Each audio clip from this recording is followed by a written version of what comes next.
हरे कृष्ण राधे राधे गौर हरि हरि बोल। जय गोविंद जय राधा रानी राधे राधे। ओम भगवते वासुदेवाय। ओम भगवते वासुदेवाय। ओम भगवते वासुदेवाय। ओम हरि ओम तत्सत्। শ্রীমদ্ ভগবদ গীতার তৃতীয় অধ্যায় কর্মযোগ, শ্লোক নাম্বার 25।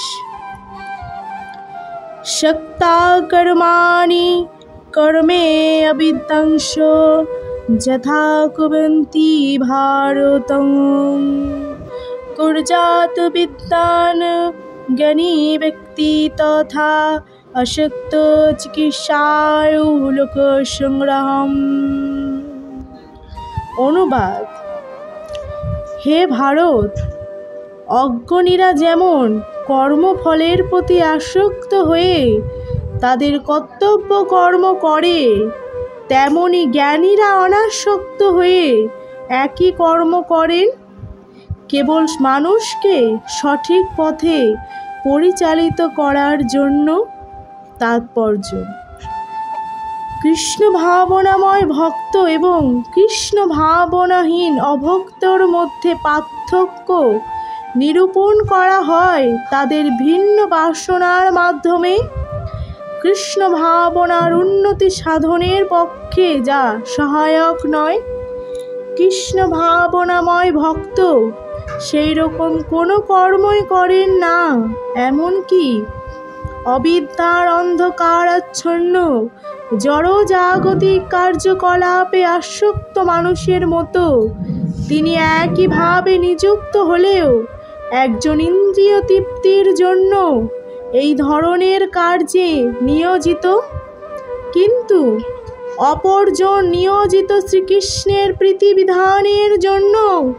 তাই কিভাবে কর্ম সম্পাদন করতে হয় এবং তার ফল কৃষ্ণ ভাবনার উদ্দেশ্যে কিভাবে নিয়োজিত করতে হয় তা মানব সমাজে প্রদর্শন করার জন্য কৃষ্ণ ভাবনাময় মানুষের প্রয়োজন।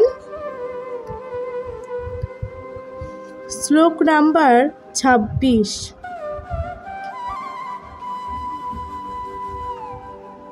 ন বুদ্ধিভেদম জনয়তো অজ্ঞানামম অকর্মসঙ্গিনম যোষয়েতং সর্বকর্মাণি বিদ্বানং যুক্ত সমাচরণ।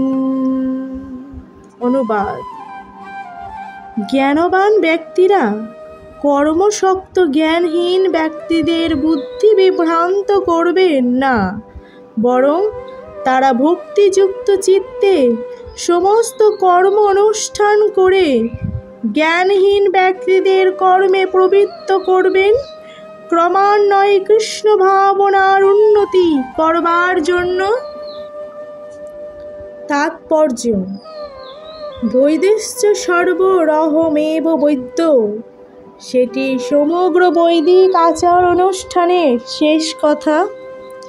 বেদের সমস্ত আচার অনুষ্ঠান, যাগযজ্ঞ আদি কার্যকলাপ এবং বেদে প্রদত্ত সব কিছু, এমনকি জড় কার্যকলাপের সমস্ত নির্দেশিকারাও একমাত্র উদ্দেশ্য জীবনের পরম গতি ভগবান শ্রীকৃষ্ণকে জানা। কিন্তু বদ্ধ জীবেরা যেহেতু ইন্দ্রিয় তৃপ্তির অতীত অন্য কিছুই জানে না, তাই তারা সেই উদ্দেশ্যে বেদ অধ্যয়ন করে, কিন্তু বৈদিক আচার অনুষ্ঠানের দ্বারা নিয়ন্ত্রিত হয়ে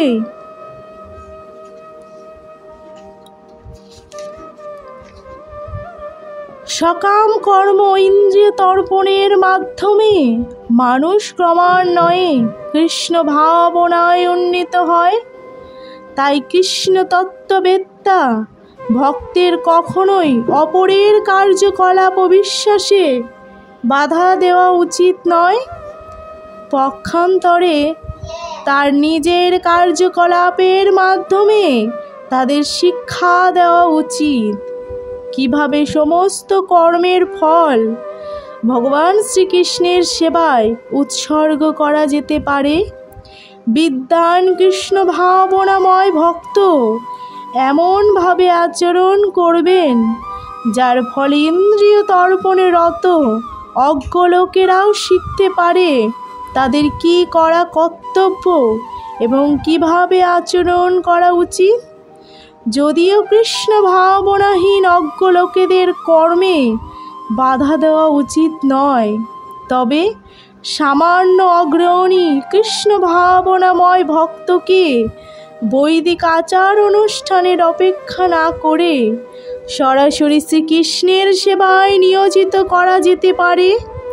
এই ধরনের ভাগ্যবান মানুষের জন্য বৈদিক আচার অনুষ্ঠানের কোনো প্রয়োজনীয়তা থাকে না, কারণ প্রত্যক্ষ কৃষ্ণ ভাবনায় শাস্ত্রস্থ আচার অনুষ্ঠানের মাধ্যমে প্রাপ্ত সমস্ত ফলই লাভ করা যায়। হরি বল।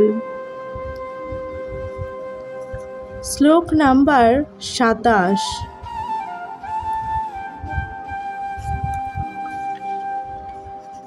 প্রকৃত ক্রিয়ামামানি গুণ কর্মাণি সর্বস্ব অহংকার বিমূঢ় মহাচ্ছন্ন কর্তা অহমিতি মনুতে।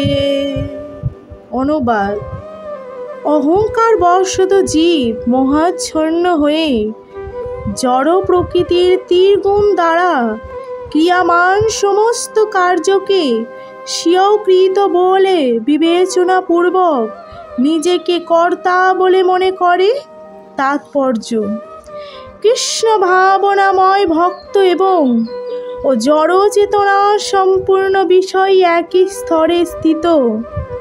দুজনের কর্মকে আপাত দৃষ্টিতে একই পর্যায়ভুক্ত বলে মনে হলেও প্রকৃতপক্ষে তাদের মধ্যে এক অসীম ব্যবধান রয়েছে। জড় চেতনা সম্পন্ন ব্যক্তিটি অহংকারে মত্ত হয়ে নিজেকে সব কিছুর কর্তা বলে মনে করে।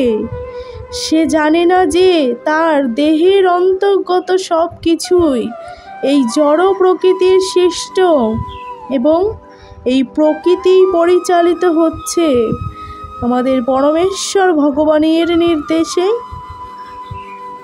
জড় জাগতিক মানুষ বুঝতে পারে না যে সে সর্বতোভাবে শ্রীকৃষ্ণের নিয়ন্ত্রণাধীন। অহংকারের প্রভাবে বিমূঢ় ব্যক্তি স্বয়ং স্বাধীনভাবে কর্ম করার সমস্ত কৃতিত্ব গ্রহণ করতে চায়, আর এটিই তার অজ্ঞতার লক্ষণ।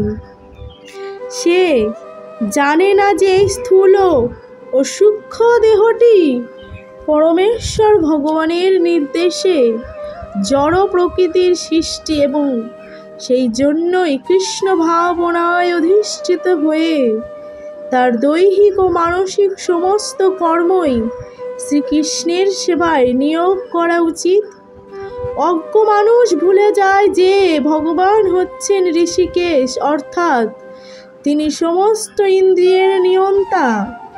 বহুকাল ধরে ইন্দ্রিয়গুলির অপব্যবহারের মাধ্যমে ইন্দ্রিয় সুখভোগ করার ফলে মানুষ বাস্তবিক পক্ষে অহংকার দ্বারা বিমোহিত হয়ে পড়ে এবং তার ফলে ভগবান শ্রীকৃষ্ণের সঙ্গে তার নিত্য সম্পর্কের কথা ভুলে যায়। সে ভুলে যায় তার সাথে কি কথা হয়েছিল আর সে কি করছে। হরি বল। শ্লোক নাম্বার 28। তত্ত্ববিত্তু মহাবাহে গুণকর্ম বিভাগায়ং গুণা ইন্দ্রিয়সমূহ বতন্তে ইতি মত্তান সজ্জতে। অনুবাদ: হে মহাবাহ, ততজ্ঞ ব্যক্তি ভগবদ বিমুখী কর্ম ও সকাম কর্মের পার্থক্য ভালোভাবে অবগত হয়ে কখনো ইন্দ্রিয় সুখভোগাত্মক কার্যকলাপে প্রবৃত্ত হন না। তাৎপর্য: তজ্ঞ ব্যক্তি জড় প্রকৃতির সংগ্রহে তার জটিল পরিস্থিতির বিষয়ে অবহিত। তিনি জানেন না যে তিনি পরমেশ্বর ভগবান শ্রীকৃষ্ণের অবিচ্ছেদ্য অংশ এবং এই জড় জগৎ তার প্রকৃত আলয় নয়। সচিদানন্দন ভগবানের অবিচ্ছেদ্য অংশরূপে তিনি তার প্রকৃত স্বরূপ জানেন এবং তিনি হৃদয়ঙ্গম করেছেন যে কোনো না কোনো কারণেই তিনি দেহাত্মক বুদ্ধিতে আবদ্ধ হয়ে পড়ছেন। তার শুদ্ধ স্বরূপে পরমেশ্বর ভগবান শ্রীকৃষ্ণের সেবায় সমস্ত কর্ম নিয়োজিত করাই তার কর্তব্য। তাই তিনি কৃষ্ণ ভাবনাময় কার্যকলাপে নিজেকে সম্পূর্ণভাবে নিযুক্ত করেন এবং সম্ভবত তিনি আনুষঙ্গিক অনিত্য জড় ইন্দ্রিয়ের কার্যকলাপের প্রতি অনাসক্ত হয়ে পড়েন। তিনি জানেন না যে তার জড় জাগতিক জীবন ভগবানের নিয়ন্ত্রণাধীন। তাই জড় জগতের সমস্ত বিপর্যয়ে তিনি বিব্রত বোধ করেন না, পক্ষান্তরে তিনি তা ভগবানের আশীর্বাদ বলেই মনে করেন। শ্রীমদ্ ভাগবতে বলা হয়েছে, তিনি ভগবানের তিনটি প্রকাশ ব্রহ্মা, পরমাত্মা ও ভগবান সম্বন্ধে জানেন। তাকে বলা হয় তত্ত্ববিদ, কারণ ভগবানের সঙ্গে তার প্রকৃত সম্পর্কের কথা তিনি জানেন। হরি বল, হরি বল। শ্লোক নাম্বার 29।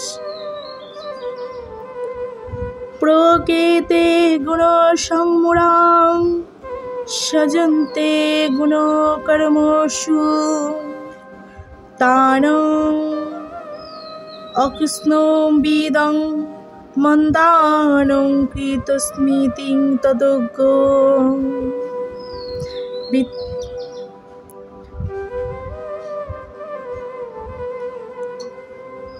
কৃষ্ণবিদ ততজ্ঞ বিচালয়েত। অনুবাদ: জড় প্রকৃতির গুণের দ্বারা মোহাচ্ছন্ন হয়ে অজ্ঞান ব্যক্তিরা জাগতিক কার্যকলাপে প্রবৃত্ত হয় এবং তাতে আসক্ত হয়ে পড়ে, কিন্তু তাদের কর্ম নিকৃষ্ট হলেও তত্ত্বজ্ঞানী পুরুষেরা সেই মন্দ বুদ্ধি অল্পজ্ঞ ব্যক্তিগণকে বিচলিত করেন না। তাৎপর্য: যারা অজ্ঞানতার অন্ধকারে আচ্ছন্ন, তারা তাদের জড় সত্তাকে তাদের স্বরূপ বলে মনে করে এবং নানা রকম জড় উপাধির দ্বারা ভূষিত হয়।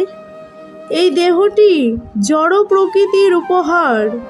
এই জড় দেহের প্রতি যারা গভীরভাবে আসক্ত, তাদের বলা হয় মন্দ, অর্থাৎ তারা হচ্ছে আত্মতত্ত্ব জ্ঞান রহিত অলস ব্যক্তি। মূর্খ লোকেরা তাদের জড় দেহটিকে তাদের আত্মা বলে মনে করে।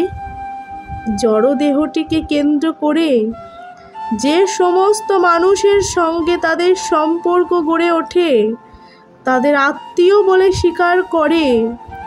যে দেশে তারা তাদের জড় দেহটি প্রাপ্ত হয়, সেই দেশকে তারা পূজা করে এবং তাদের অনুকূলে কতকগুলি সংস্কারের অনুষ্ঠান করাকে তারা ধর্ম বলে মনে করে।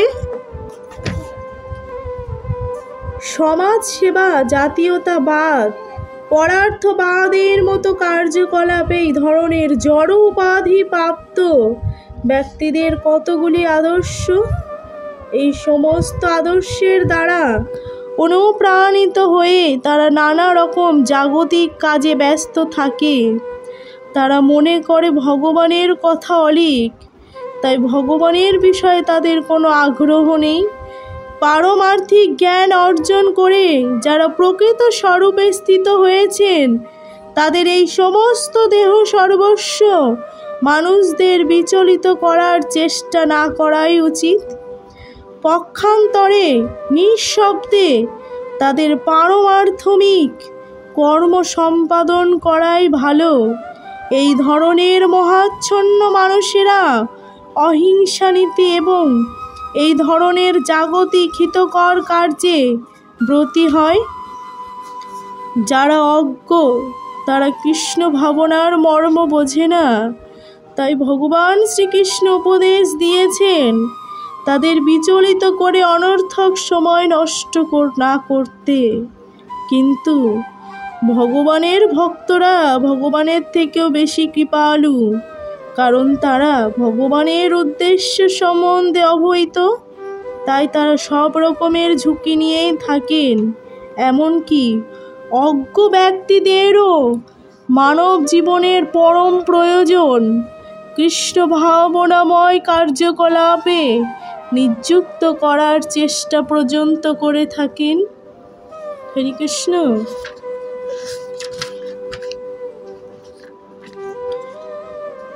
শ্লোক নাম্বার 30।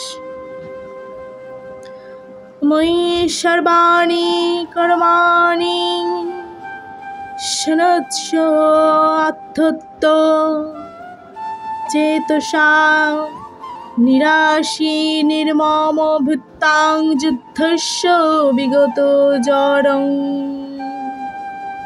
অনুবাদ: অতএব হে অর্জুন, আধ্যাত্ম চেতনা সম্পূর্ণ হয়ে তোমার সমস্ত কর্ম আমাকে সম্পূর্ণ করো এবং নিষ্কাম মমতা শূন্য শোকাশূন্য হয়ে তুমি যুদ্ধ করো। তাৎপর্য: এই শ্লোকে স্পষ্টভাবে ভগবদ গীতার উদ্দেশ্যে বর্ণনা করা হয়েছে। এখানে ভগবান উপদেশ দিয়েছেন যে সম্পূর্ণভাবে ভগবৎ চেতনার উদ্ধত হয়ে কর্তব্য কর্ম করে যেতে হবে এবং যেমন সৈনিকেরা শৃঙ্খলার সঙ্গে কর্তব্য কর্ম করে থাকে।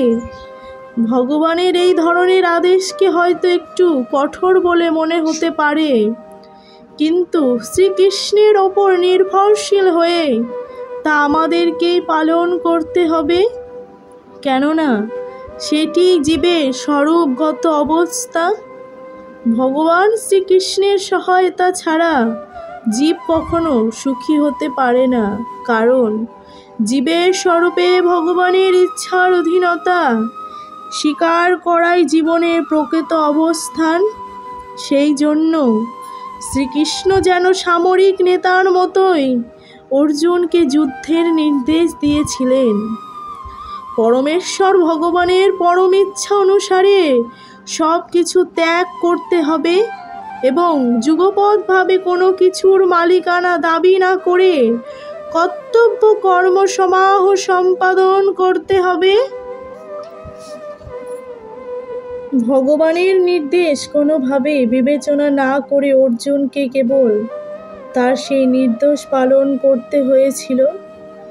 ভগবান সমস্ত আত্মার আত্মা, তাই ব্যক্তিগত বিচার বিবেচনা না করে যিনি সর্বতোভাবে পরমাত্মার উপর নির্ভরশীল, অর্থাৎ যিনি সম্পূর্ণরূপে কৃষ্ণ ভাবনাময়, তিনি হচ্ছেন আধ্যাত্ম চেতস নিরাশী, অর্থে প্রভুর নির্দেশে কর্মফলের আশা না করেও সেবা করে যাওয়া।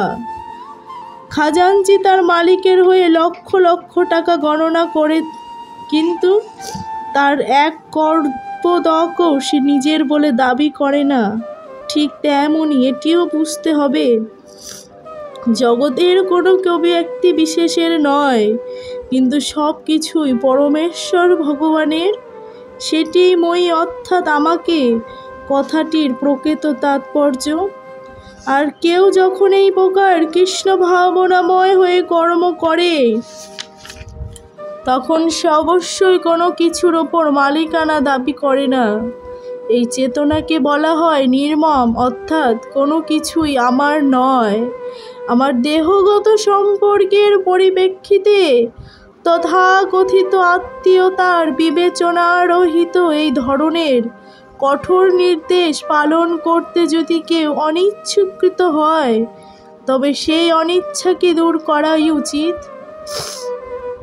এইভাবে বিগত জ্বর বা অসুস্থ মানসিকতা বা আলস্য শূন্য হওয়া যায়। প্রত্যেকেরই তার গুণ ও অবস্থা অনুসারে এক বিশেষ কর্তব্য আছে এবং কৃষ্ণ ভাবনায় উদ্ধত হয়ে উপরোক্ত বর্ণনা অনুসারে এই সমস্ত কর্তব্য কর্ম সম্পাদন করা যেতে পারে, সেটিই মুক্তির পথ প্রদর্শন করবে। হরে কৃষ্ণ, রাধে।